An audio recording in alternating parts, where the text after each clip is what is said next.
Hello everyone, apex education में आप सभी का स्वागत है। तो दोस्तों, आज का वीडियो मैं थोड़ा जल्दी डाल रहा हूँ क्योंकि 2 बजे के बाद मेरी इंपॉर्टेंट मीटिंग है और 3:30 बजे जो अपने रेगुलर टाइम पे मैं वीडियो नहीं डाल पाऊंगा।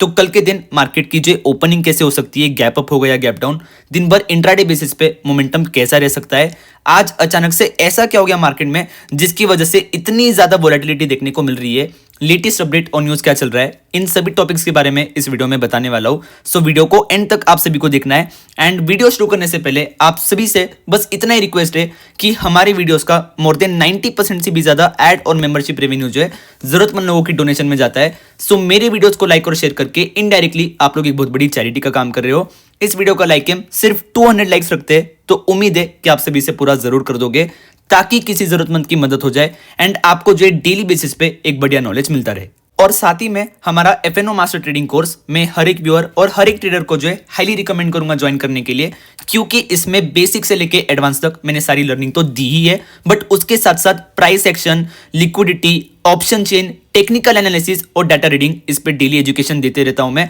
जिससे आपकी प्रैक्टिकल नॉलेज इतनी ज्यादा इंप्रूव हो जाएगी कि आप लोग खुद के दम पे जो है प्रेडिक्ट करना सीख जाओगे कि मार्केट किस पॉइंट से ऊपर जा सकता है, किस पॉइंट से नीचे आ सकता है, अगले दिन गैप अप हो गया, गैप डाउन होगा, किस दिन साइड में निकलने वाला है, किस दिन अवॉइड करना है, किस दिन आज की तरह जो है मार्केट में बड़े मूव्स आ सकते हैं, कॉल साइड का प्राइस एक्शन और लिक्विडिटी सपोर्टिव है, पुट साइड का, ये पूरा नॉलेज आप सभी को आ जाएगा एंड आपको किसी के ऊपर भी जो डिपेंडेंट नहीं रहना पड़ेगा।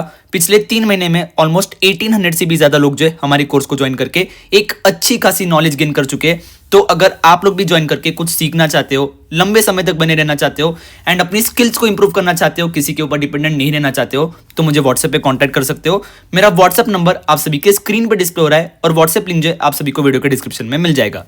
सो दोस्तों, अब जो है मार्केट के बारे में बात करते हैं। तो बेसिकली आज के दिन आप लोग देख सकते हो, आप लोगों को क्लियरली बोला था मैंने कि आज एक गैप डाउन ओपनिंग हो सकती है एंड 24,800 से लेके 25,000 तक की गिरावट जो है निफ्टी में देखने को मिल सकती है, क्योंकि इन लेवल्स तक कोई भी स्ट्रॉन्ग सपोर्ट जो है निफ्टी में नहीं दिखाई दे रहा है। ठीक है, तो 25,000 तक तो जो निफ्टी को गिरना ही था, बट उसके बाद ये जो एक अग्रेसिव गिरावट आप लोगों को देखने को मिली 10:30 से 11 बजे के टाइम फ्रेम के बीच में, तो ये टोटल ये जो बैंक निफ्टी की वजह से आई है। तो इसकी वजह से आप लोग देख सकते हो गिरावट तुरंत आई एंड तुरंत जो है आप लोगों को रिकवरी देखने को मिल गई। ठीक है, क्योंकि इधर से कोई ऐसा खास सेल ट्रिगर था नहीं मार्केट में, जस्ट बैंक निफ्टी ने एक बहुत बड़ा प्रेशर क्रिएट किया, तो आप लोग देख सकते हो गिरावट आई एंड फिर जैसे ही बैंक निफ्टी रिकवर करने लगा तो आप लोग देख सकते हो मार्केट भी रिकवर हो गया, क्योंकि आज सेलिंग तो थी मार्केट में बट इतनी ज्यादा सेलिंग नहीं थी कि मार्केट जो कंटिन्यूअसली नीचे ही गिरता जाए। फिर टैरिफ की न्यूज भी जो मतलब अभी उसके ऊपर डिसीजन आना बाकी है यूएस सुप्रीम कोर्ट की तरफ से, और क्योंकि फिर बैंक निफ्टी रिकवर कर गया, पुट कॉल रेशो भी एक्सट्रीमली ओवरसोल्ड था, तो आप लोग देख सकते हो कि फाइनली इतने दिनों के बाद जो निफ्टी आप लोगों को जो एक लंबे समय के बाद जो ग्रीन में देखने को मिला है। ठीक है, तो इधर से अगर मैं क्लोजिंग की बात करूं तो करंटली इस लेवल पे आके जो जिस प्रकार से मैं कॉल साइड के प्राइस एक्शन को देख रहा हूं, तो उसके हिसाब से मुझे लग रहा है कि ये रिकवरी टोटली फेक है, और जस्ट क्योंकि बैंक निफ्टी ने आज एक बहुत बड़ा प्रेशर क्रिएट किया, एक बहुत ही ज्यादा हेवी लिक्विडिटी आ गई बैंक निफ्टी में, तो ये गिरने वाला मूव भी और रिकवरी वाला मूव भी जो टोटली बैंक निफ्टी की वजह से आया है, जो कि कभी भी फेड आउट हो सकता है। मार्केट का स्ट्रक्चर अभी भी वीक है और एक सेल ऑन राइज का स्ट्रक्चर जो निफ्टी में बना हुआ है, और एक सबसे दुख की बात यह है कि इस रिकवरी में पुट कॉल रेशो तुरंत जो 1.0 पे आ गया, जो कि न्यूट्रल माना जाता है, और कैश मार्केट में भी किसी प्रकार की रिकवरी देखने को नहीं मिल रही है। एडवांस डिक्लाइन रेशो अभी भी बोझे बेयर्स के फेवर में, और इस पॉइंट पे अगर आप लोग जाके देखते हो तो प्राइस एक्शन और लिक्विडिटी जो कंप्लीटली फेड आउट हो रहा है कॉल साइड का, और पुट साइड में जो लिक्विडिटी सपोर्टिव हो रही है। ठीक है, सो मुझे पता नहीं कि क्लोजिंग एग्जैक्टली क्या होगी, बट मेरा एक अजम्पशन ये कहता है कि 25,100 के आसपास के लेवल के आसपास जो क्लोजिंग हो सकती है। ठीक है, ये एक ग्राफ बना देता हूं मैं, तो उसके हिसाब से आप लोग देख सकते हो, ऐसा करके जो मुझे लगता है कि निफ्टी की क्लोजिंग हो सकती है। ठीक है, वही 25,100 के लेवल के आसपास जो निफ्टी क्लोजिंग दे सकता है। सो कल अगर मैं ओपनिंग की बात करूं तो एक फ्लैटिश ओपनिंग जो मुझे कल दिखाई दे रही है। ओवरनाइट देखा जाए तो किसी प्रकार की भी जो फिलहाल लेटेस्ट अपडेट और न्यूज नहीं दिखाई दे रही है। यूएस सुप्रीम कोर्ट जो 500% टैरिफ वाली अपील को, डिसीजन को जो बार बार मतलब पोस्टपोन कर रहा है एंड उसके ऊपर डिसीजन ही नहीं सुना पा रहा है। ठीक है, क्योंकि वो लोग भी ट्रम्प से डरे हुए हैं कि कहीं उन्होंने अगर इस अपील को रिजेक्ट कर दिया तो ना जाने ट्रम्प उनके ऊपर जो क्या करने वाले है। ठीक है, तो इसकी वजह से वो लोग भी डिसीजन बार बार पोस्टपोन कर रहे हैं एंड इसके ऊपर जो एक फाइनल डिसीजन जो हमें देखने को नहीं मिल रहा है। ठीक है, फिलहाल खबर यही है, और ग्रीनलैंड से तो जो हमारा कोई लेना देना नहीं है, क्योंकि ग्रीनलैंड के इश्यू को लेकर जो यूरोपियन देश ही सबसे ज्यादा सफर करने वाले। हमारा सबसे मेन मुद्दा है 500% टैरिफ, ठीक है, क्योंकि इस बिल के हिसाब से जितने भी देश जो रशिया से क्रूड ऑयल खरीदते हैं तो उन पे जो 500% टैरिफ इंपोज किया जाएगा, तो चाइना, इंडिया जो है सभी इस बिल की वजह से खतरे में आ सकते हैं, ठीक है। सो कल अगर मैं ओपनिंग की बात करूं तो एक flattish to gap up opening के जो मुझे 70 to 90% पॉसिबिलिटी दिख रही है और एक गैप डाउन ओपनिंग के 10% चांसेस दिख रहे हैं, ठीक है। निफ्टी और सेंसेक्स के पुट कॉल रेशो की बात करूं अगर मैं, तो उनका पुट कॉल रेशो 1.0 के आसपास आ चुका है, जो कि न्यूट्रल माना जाता है। इंडिया वीआईएक्स ऊपर है, कैश मार्केट में सेलिंग चल रही है, यूएस सुप्रीम कोर्ट की तरफ से जो किसी प्रकार का भी डिसीजन नहीं आया है, पुट कॉल रेशो में न्यूट्रल में आ चुका है, मार्केट का स्ट्रक्चर भी सेल ऑन राइज और एक्सट्रीमली वीक है। ये जो recovery I totally bank Nifty के इन्फ्लुएंस की वजह से आई है, तो कल के दिन भी मुझे लगता है कि एक flattish to gap up opening के बाद जो मार्केट गिरावट दे सकता है, ठीक है, क्योंकि मार्केट का स्ट्रक्चर अभी भी वीक बना हुआ है। और जैसे कि मैंने कहा कि इस रिकवरी में कैश मार्केट में किसी प्रकार की भी जो हीलिंग देखने को नहीं मिली, ये बस टोटली ये जो भी मूव आया इधर से लेके इधर तक का, तो टोटली ये बैंक निफ्टी की वजह से आया है। तो इसलिए जो मुझे लगता है कि कल वापस से गिरावट जो मार्केट में देखने को मिल सकती है, ठीक है। सो कल एक फ्लैटिश ओपनिंग मेरे हिसाब से हो सकती है। उस ओपनिंग के बाद निफ्टी में अपसाइड में 25,290 से लेके 25,350 ये एक इंपॉर्टेंट रेजिस्टेंस लेवल का काम करेगा, ठीक है। आज बहुत से लोग एक्साइटेड हो गए होंगे कि ये जो रिकवरी आई तो चलो अभी मार्केट में सब कुछ ठीक हो गया है और इधर से मार्केट ऊपर ही जाने वाले, ठीक है। तो आप लोगों को तब तक एक्साइटेड नहीं होना है जब तक निफ्टी इस लेवल के ऊपर नहीं निकल जाता, ठीक है। अगर इस लेवल के ऊपर निफ्टी कल निकल जाता है तो समझ जाना कि आज की जो रिकवरी आई ये एक जेन्युइन रिकवरी थी और निफ्टी इधर से जो 25,600 के लेवल पे जा सकता है, ठीक है।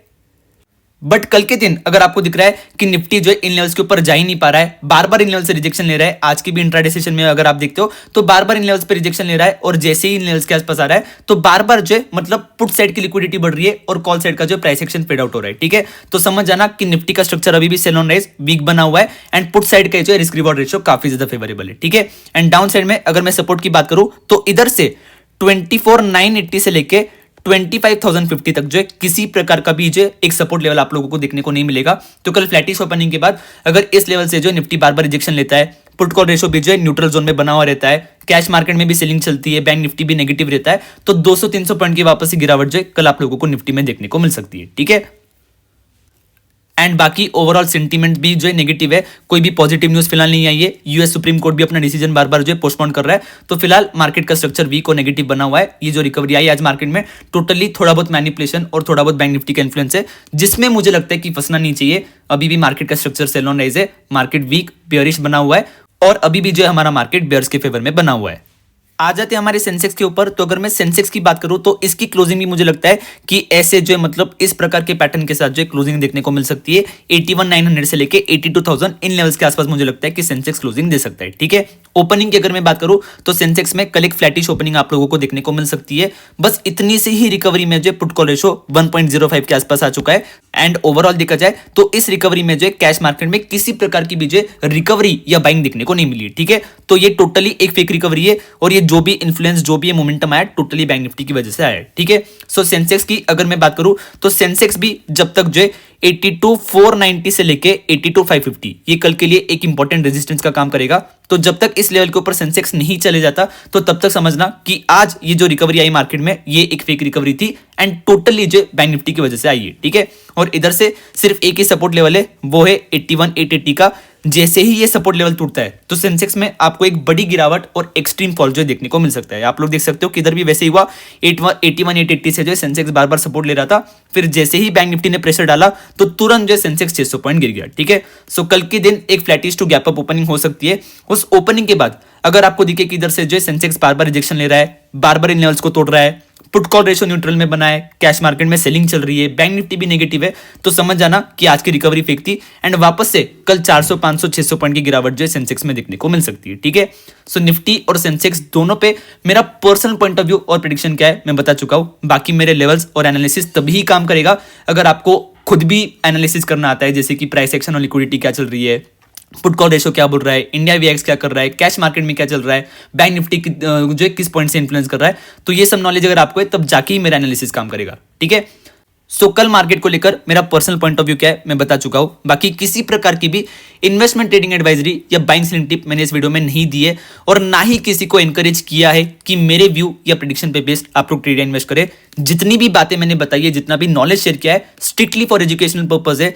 It's not meant for trading or investing. So before trading or investing, please make sure you consult with your financial advisor. I am not a SEBI registered advisor. I will not be responsible for any of your financial losses. Thank you for watching the video. Keep loving, keep supporting. Have a great evening ahead.